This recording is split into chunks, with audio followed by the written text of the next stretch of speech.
ඔබ යම්කිසි සීලයක් රකින්නවද ඒ සුවඳ දෙව්ලොවට ගිහිල්ලා තියෙන්නේ මේ සුවඳ කොහෙන්ද ආවේ කියලා දෙවියෝ බලනවා.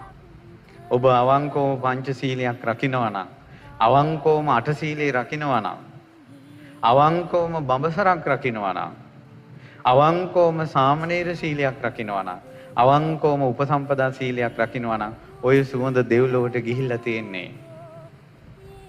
හැබැයි ওই සුවඳ පැතිරිලා දෙව්ලොවට යනකොට අසුර ලෝක භූත ලෝක ඔක්කොම පාස් කරගෙන යන්නේ.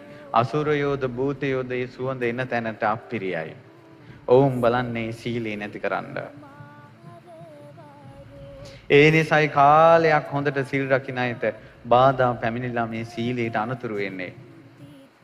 හැබැයි මේ බුද්ධ රාජ්‍යයේ හැම රාජ්‍ය ඇතුළට ආපු කෙනාට අර ප්‍රාකාරයෙන් ඉන්නේ සීලේ නැමැති ප්‍රාකාර, ලැජ්ජාව නැමැති දියාගල, ප්‍රඥාව නැමැති ප්‍රාසාදයෙන් ඈතෙනවා පේනවා.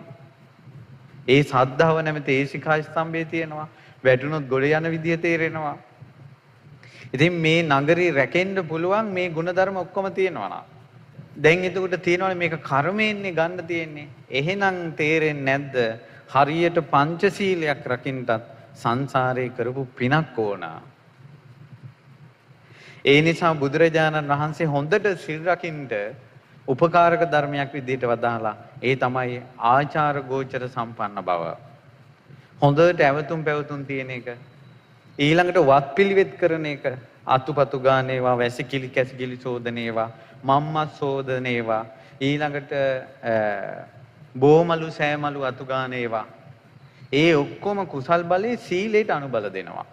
එතකොට මේ සීලයක් වුණත් නොකඩවා එක දිගට කරගෙන යන්න ඔහුට නොපෙනෙන විදියට පිනෙන් අනුබලය දෙනවා.